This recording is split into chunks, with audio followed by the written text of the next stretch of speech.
What's up everyone, welcome back to the channel. Today I've got something special. As you know, I've been a foldable fan for almost 2 years. I have used Z Fold 4, Z Fold 5 and Z Fold 6 for a longest period of time, and I loved the One UI. I was really into the ecosystem and I loved everything about it. Then I switched to Google Pixel 9 Pro Fold and it had everything which I wanted. It had the bigger outdoor display, which I liked from the Z Fold 6, and it also had the bigger inner display. The Pixel experience was really good, but after three and a half weeks, one morning I woke up and the inner display was broken. I have no idea what happened. I put it away at night and in the morning the inner display was broken. It looked really bad and it was not working. The outer display was fine. So I sent it over to Google for the warranty purposes. Maybe I just had bad luck with Google Pixel 9 Pro Fold. But the thing is that I have had foldables for last 2 years and the Samsung foldables are still working perfectly fine. I didn't have any issues. So I don't know. I'm a bit iffy about 9 Pro Fold now, and I went on I visited few discussion forums and I see that many people are having complaints about the inner display breaking down on 9 Pro Fold. So maybe when the phone comes back after warranty, I probably won't be using it. Now I've decided to try the new flagship from Samsung S25 Ultra, and today we'll be unboxing and I'll be giving my first impressions on that. So let's do this. So I went with the jet black titanium color. That was the only color which actually attracted me because it has the titanium all around it as well. So I'm really excited to see how that looks on the physical device. It comes as a standard box. It has a S25 Ultra, the phone and the S Pen on the side. So yeah, I got the 256GB version. Okay, let's do this.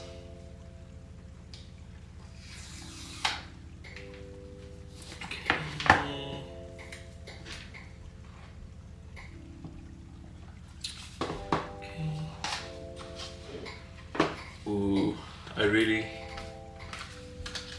so this is the standard. Let's see what's in there. Is there anything new this time? I don't think so. So the standard, the SIM ejector tool, a USB-C cable. There is no charging board. There is no charging puck or anything. Let me put this on the side.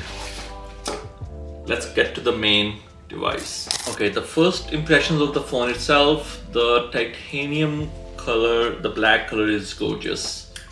I think they have quite a few options on this one. There is blue color, there is titanium white, there is silver gray, and this is the jet black version. I think there is another black version, but that comes with the silver titanium lights, and this one, it comes with the black, the jet black titanium.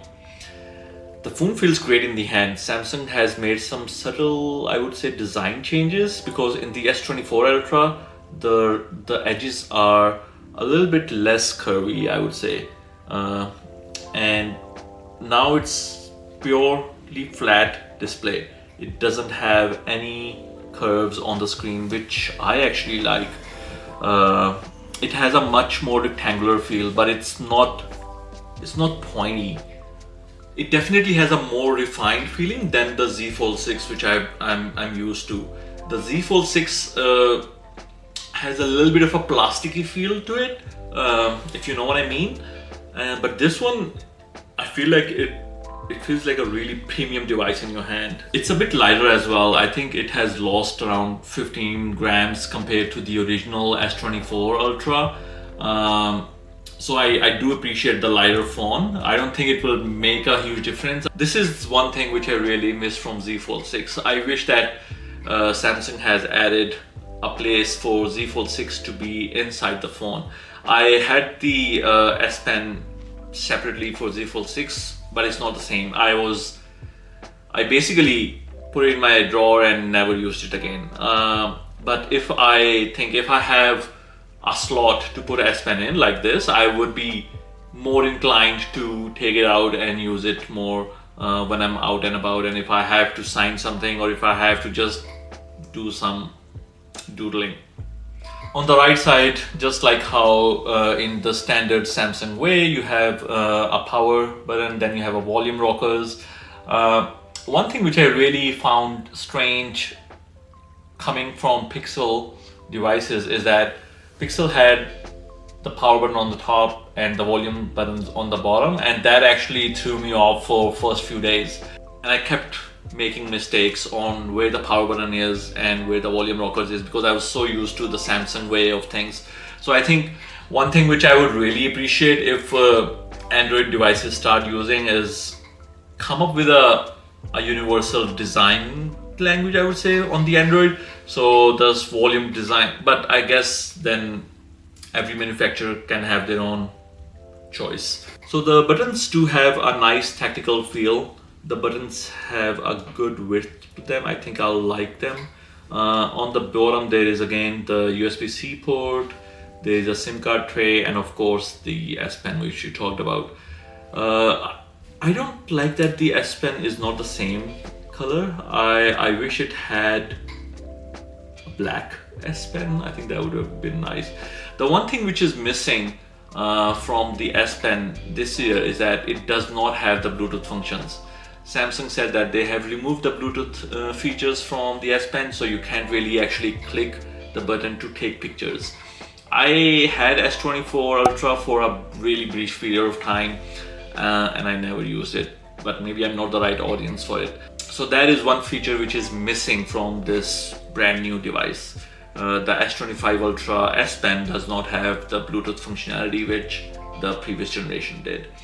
On the top it looks like we have two microphones and the millimeter wave antenna. The back has a pretty matte display which actually changes a little when you move around. There is not much branding, only Samsung logo, which I like.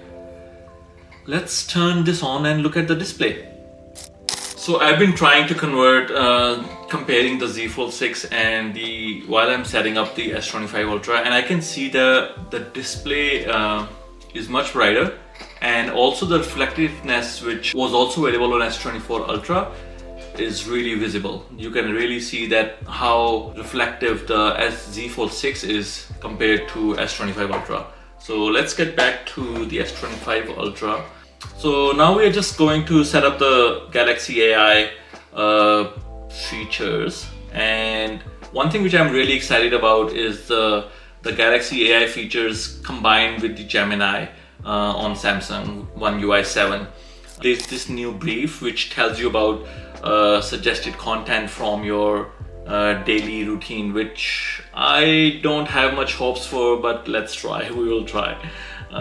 One thing which I did not like about Z Fold 6 was that every time I pressed the power button, it brings up Bixby, which was not fun.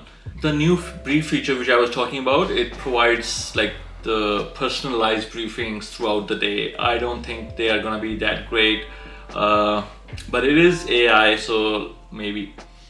One thing which I'm really excited is the circle to search. I have been using it on Z Fold 6 quite a lot, and Samsung has made some more enhancements along combined with Google Gemini, so I'm looking forward to those. Okay, so here I'm all set up. Let's go.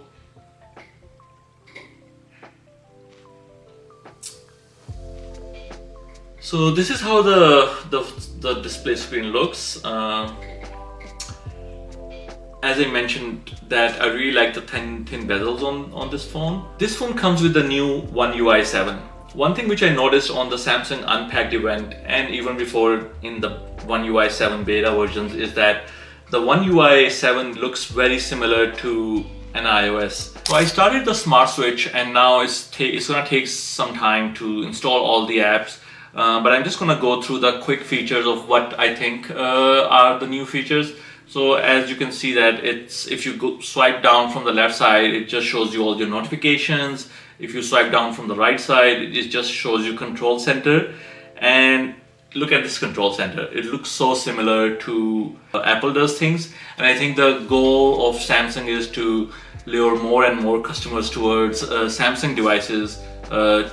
They want to make the experience very similar for iOS users, and I think it's working. At least it worked in my case, and I think with One UI 7 it may work for more people. So good job, Samsung. I think it still has the features which does come with the S Pen. So I think the only missing feature is a click to take a picture. So I don't think that's a really big deal. I'm looking forward to using S Pen again and see how it is. I'm actually excited for this AI select feature, where actually you can select whatever is on the screen and you can make your decision that what you want to do. Either you want to take a picture, screenshot, or you want to do circle to search. So I think I am looking forward to these features in the One UI 7. Overall, my first impressions of the Samsung Galaxy S25 Ultra are really positive. I love the thinness of this device. I love the thin bezels, and I think I'm really liking the flatness of this device. Maybe it's because I'm coming from this Samsung Z Fold 6. It's definitely definitely a bit thicker than the Z Fold 6, but I don't know. I've been using foldables for so long that a non-foldable phone is making me excited again about this phone. The design feels more polished and refined. The display is amazing. The S25 Ultra retains the super long zoom up to 100x, which I have never used. It also has a 200 megapixel wide angle camera, 50 megapixel telephoto camera, and 12 megapixel camera. The front facing circle punch camera is still 12 megapixel. I don't believe they made any changes to that one. It can still shoot HDR videos at 4K 120 frames per second in Pro Video mode, which is great, which I'll be playing around with and provide my feedback in the full review. Okay, overall my impression of the Samsung S25 Ultra on like the first 10 minutes, I've been really surprised, and I'm happily surprised. I love the display. I love the non-foldable experience so far, but I'm gonna put my SIM in it and use it completely, and then give you my honest review about this phone. So I have this phone and I'll be using it for next few days. If in the meantime, if you have any comments, if you have any feedback, or if you want to know something specific about this phone, let me know. Leave a comment on this unboxing video and I'll make sure that to cover it in my review. That's it for today. I think I'm gonna go and spend more time on this phone. I'm excited for it. So yeah, let's stay tuned and I'll come back with a more review and I'll tell you how this is. See you in the next one. Have a great day.